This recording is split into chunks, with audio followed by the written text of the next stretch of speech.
और हमारे साथ जुड़ गए हैं अब एआईएमआईएम के मुखिया असदुद्दीन ओवैसी।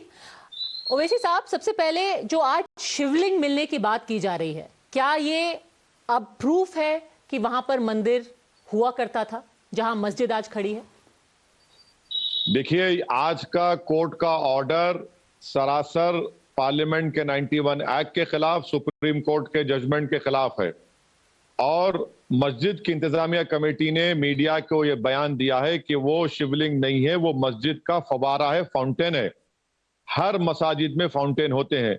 तीसरी बात आप समझिए कि कोर्ट ने एक इलाके को सील करके 91 के एक्ट में कहा गया था कि 15 अगस्त 1947 को किसी भी इबादतगाह के नेचर और कैरेक्टर को तब्दील नहीं किया जाएगा। वो किया उन्होंने। चौथी बात यह है कि सर्वे कमिश्नर नहीं कहते हैं, पिटिशनर का एक वकील जाकर कोर्ट से कहता है और बगैर मुसलमानों को सुने फाजिल जज ने ऑर्डर पास कर दिया। और पांचवी बात यह, कल सुप्रीम कोर्ट इस मसले को सुनने जा रहा है। इतनी जल्दी क्या थी कोर्ट को? तो मेरा मानना यह है कि जिस तरीके से बाबरी मस्जिद को छीना गया, रात के अंधेरे में 1949 में दिसंबर में मूर्तियां रखी गई, फिर उस मस्जिद को बंद कर दिया गया, पूजा शुरू कर दी गई, और राजीव गांधी के जमाने में बगैर मुसलमानों को सुने एक 30 पेज का ऑर्डर, कंप्यूटर नहीं था, पूजा शुरू हो गई। और फिर सुनिए मैडम, और 6 दिसंबर को मस्जिद शहीद कर दी गई और उसके बाद किसी को सजा नहीं हुई। हमको कहा गया 5 एकड़ ले लो। वो ही टेक्स्ट बुक तरीके से उसी चीज को अपनाया जा रहा है ज्ञानवापी मस्जिद को छीनने के लिए। Sir, fact of the matter is कि ये पूरी चीज वीडियोग्राफ की गई है। कोई बोल सकता है कि वो शिवलिंग है, आप बोल सकते हैं कि वो एक फव्वारा है, पर फैक्ट ये है कि उसकी पूरी तस्वीर ली गई है और कोर्ट उसको देखेगा। और ऐसा नहीं है कि ये कोई चोरी छुपे किया गया है, ये अंजुमन इंतजामिया के वकील की प्रेजेंस में किया गया है। तो अंजुमन इंतजामिया कमेटी के मेंबर ने ही आज इस बात को कहा कि एक तरफा फैसला दिया गया है बगैर हमको सुने, और कोर्ट का कमिश्नर नहीं जाता है जज साहब के पास।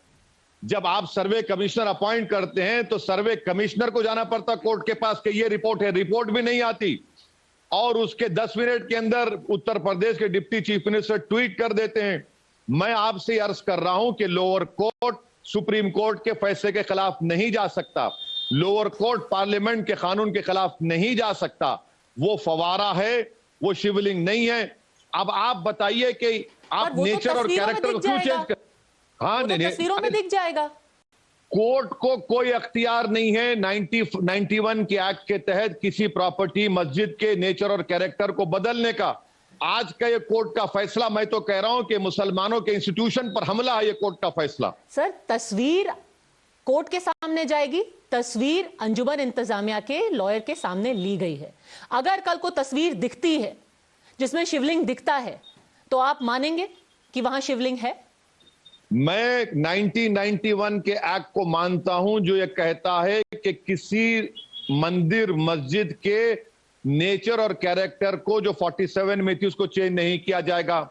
मैं सुप्रीम कोर्ट के फैसले को मानता हूं जिन्होंने बेसिक स्ट्रक्चर से उसको जोड़ दिया। और मैं क्यों कह रहा हूं, आप पैराग्राफ नंबर 83 सुप्रीम कोर्ट का जजमेंट पढ़ लीजिए।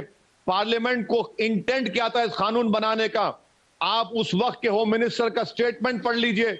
उसके अगर उसके खिलाफ अगर कोर्ट जा रहा है तो मैं नहीं मानता इसकी कोर्ट के उस आज के कोर्ट के फैसले को चैलेंज किया गया है। पॉइंट नंबर 1 मैं वापस आपसे वही पूछूंगी, चैलेंज किया गया आरसी क्या अगर तस्वीर दिखाती है तो आप मानेंगे शिवलिंग है? मैं तस्वीर दिखाइए, कुछ दिखाइए, मैं कानून को मानता हूं पार्लियामेंट के, मैं दूसरे चीज को नहीं मानता। कल आप जाकर बोलेंगे, देखिए कल आप जाकर लखनऊ की टीली वाली मस्जिद का मुकदमा चल रहा है, बोले मस्जिद तुम्हारी है, आंगन हमारा है। सर, आप जाकर कह देंगे, सुनिए, आप जाकर कहेंगे हाजी अली की दरगाह नहीं, वो दरगाह नहीं है। सर, छोटा सा इंटरजेक्शन करना चाहूंगी। आप पार्लियामेंट को तब मानते हैं जब आपको वो एक्सेप्टेबल है, प्लेसेस ऑफ वर्शिप एक्ट में आप पार्लियामेंट को मानते हैं, और जब वही पार्लियामेंट 370 को रद्द करती है या ट्रिपल तलाक की बात करती है आप उसको नहीं मानते। ये तो कन्वीनियंट है ना? नहीं, पार्लियामेंट का जो कानून है वो तो मानता हूं, उस कानून से मुझे इख्तलाफ है तो क्या आप रोक देंगे? कोई किम जोंग की तो सरकार नहीं है भारत में अभी तक। अम्बेडकर यही पार्लियामेंट ने 370 को एब्रोगेट किया था तो आपने अपोज किया था। बिल्कुल अपोज करूंगा मैं, नहीं बिल्कुल अपोज करूंगा क्योंकि मैं बीजेपी का भक्त नहीं हूं। पर सर, वही पार्लियामेंट जब प्लेसेस ऑफ वर्शिप एक्ट आती है तो वो एकदम गॉस्पेल हो जाता है। एक मिनट, अच्छा आपने बेहतरीन सवाल किया, मैं आपकी तारीफ करता हूं। मगर इस कानून को 91 के एक्ट को सुप्रीम कोर्ट ने अपहेल्ड किया। क्या 370 को सुप्रीम कोर्ट ने अपहेल्ड किया? अभी तो वो लंबित है ना, अभी तो मामला सुना जा रहा है। बिल्कुल सही है, सुप्रीम कोर्ट वो हो सकता है, मगर यहां पर सुप्रीम कोर्ट ने उसको मान लिया, तो आपको भी मानना पड़ेगा। तो वो चैलेंज किया जा रहा है। कल को अगर वो चैलेंज में सुप्रीम कोर्ट ने स्ट्राइक डाउन कर दिया, तब आप मानेंगे? बिल्कुल। जब सुप्रीम कोर्ट आखिरी कोर्ट है, मगर सुप्रीम कोर्ट ने 91 के कानून को बाबरी मस्जिद के जजमेंट में कहा कि बेसिक स्ट्रक्चर का हिस्सा है। जब सुप्रीम कोर्ट का 5 जज ये सुनिए मेरी बात, जब 5 जज का जजमेंट कहता है कि बेसिक स्ट्रक्चर का हिस्सा है, क्या रिव्यू होगा बताइए आप? सर, रिव्यू तो कोर्ट किसी भी लॉ को कर सकता है, that is in our constitution. एक जज बैठकर रिव्यू नहीं कर सकता।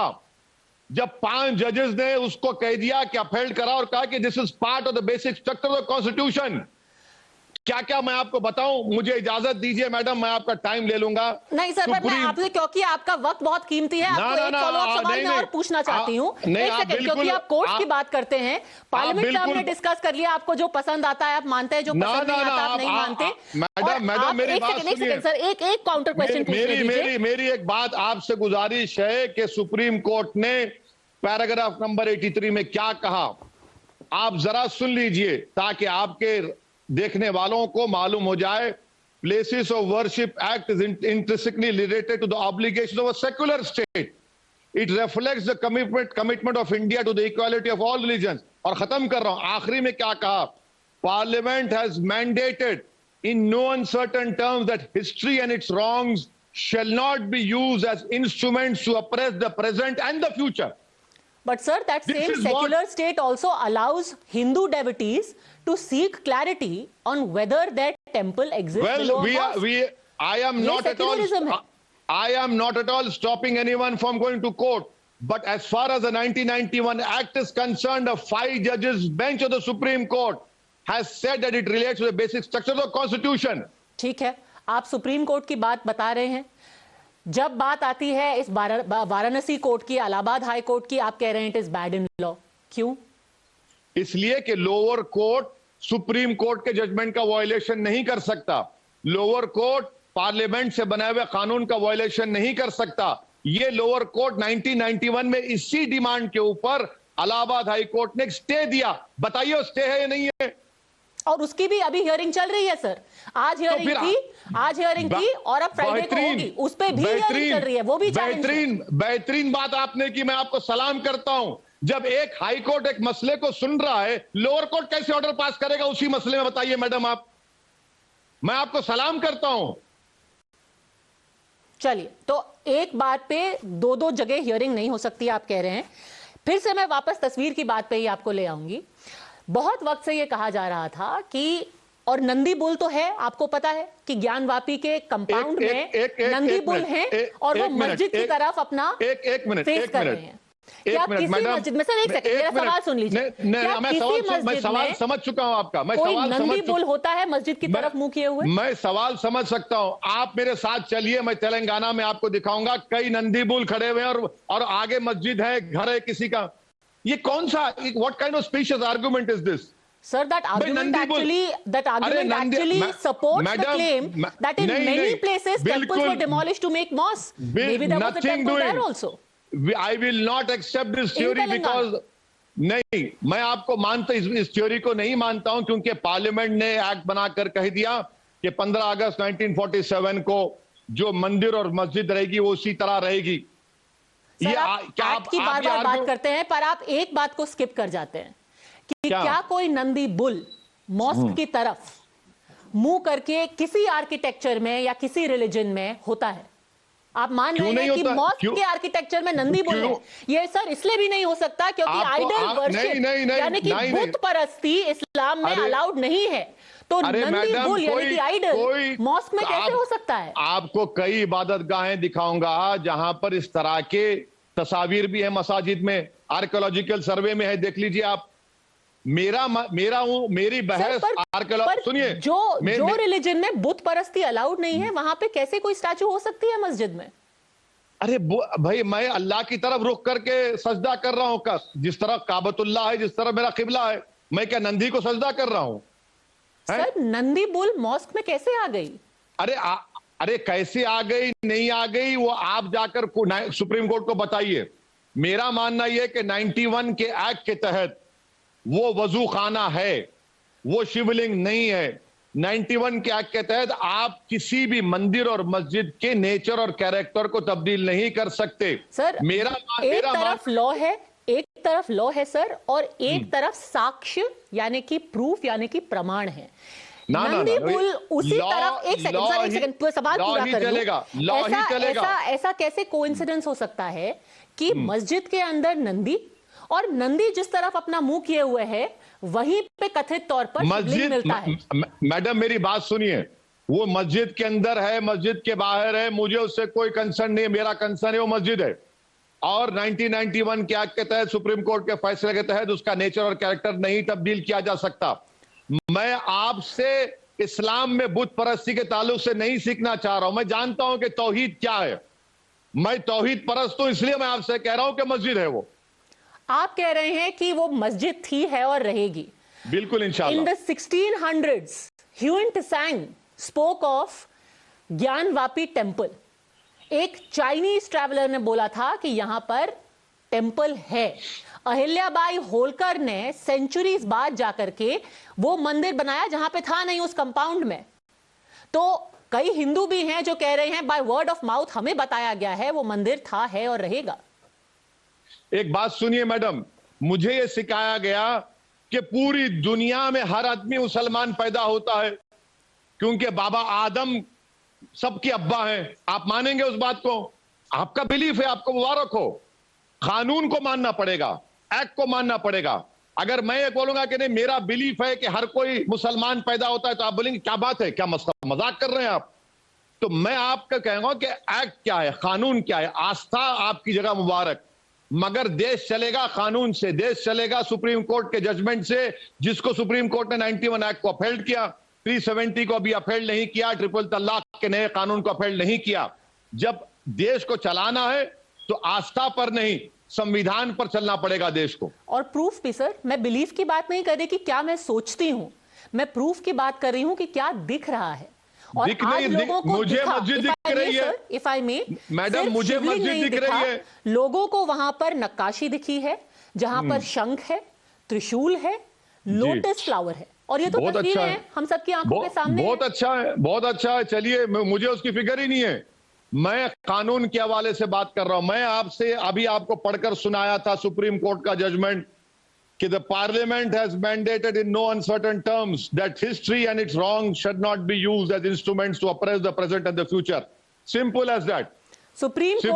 सुप्रीम कोर्ट इस मामले को सुन रहा है। अगर सुप्रीम कोर्ट कहता है कि सर्वे जारी रहे, आप मानेंगे कि यह सर्वे लेजिटिमेट है और इसकी फाइंडिंग्स मानेंगे? देखिए सुप्रीम कोर्ट कल क्या फैसला लेगा वो आपको भी नहीं मालूम, मुझे भी नहीं मालूम। मैं तो सिर्फ उम्मीद कर रहा हूं कि यही सुप्रीम कोर्ट ने इसी एक्ट के ताल्लुक से पैराग्राफ नंबर 83 में यह बात कही है। कल आने दीजिए सुप्रीम कोर्ट में, वो तो हमारा एपेक्स कोर्ट है, आखिरी कोर्ट है ना। तो आप मानेंगे अगर प्लेसेस ऑफ वर्शिप एक्ट पे और इस सर्वे पे सुप्रीम कोर्ट अपनी मोहर लगाता है, आप मानेंगे? मैडम, आप और हमको मानना पड़ेगा। आप क्यों शक कर रहे हैं मुझ पर? सर, शक बिल्कुल नहीं, सिर्फ कंफर्म कर रही हूं क्योंकि आपने राम जन्मभूमि के वर्डिक्ट को कहा था that we have the right to call it bad in law, और आपने एक्सेप्ट नहीं किया था। तो सुनिए मैडम, देखिए जस्टिस जेएस वर्मा जो है वो सुप्रीम कोर्ट के चीफ जस्टिस ऑफ इंडिया थे। ओवैसी नहीं कहा, जस्टिस जेएस वर्मा ने कहा कि supreme court is supreme not infallible. If Justice J.S. Verma can say it, why can't Asaduddin Owaisi say that? So for all those devotees who believe कि एक vindication हुआ है और ये त्रिशूल, कमल और शिवलिंग दिखाते हैं कि महादेव मिल गए, आप क्या कहेंगे? मैं उन तमाम से अपील करूंगा कि आपका फेथ आपको मुबारक है, मगर देश चलेगा तो कानून से चलेगा। अगर आप अपनी आस्था को सामने रखेंगे तो फिर मेरी आस्था क्या होगा? मेरी आस्था क्या होगा? क्या मैं, आप ये समझ रहे हैं कि मैं अपनी आस्था को आपके खत्मों में डाल दूंगा? नहीं डालूंगा मैं।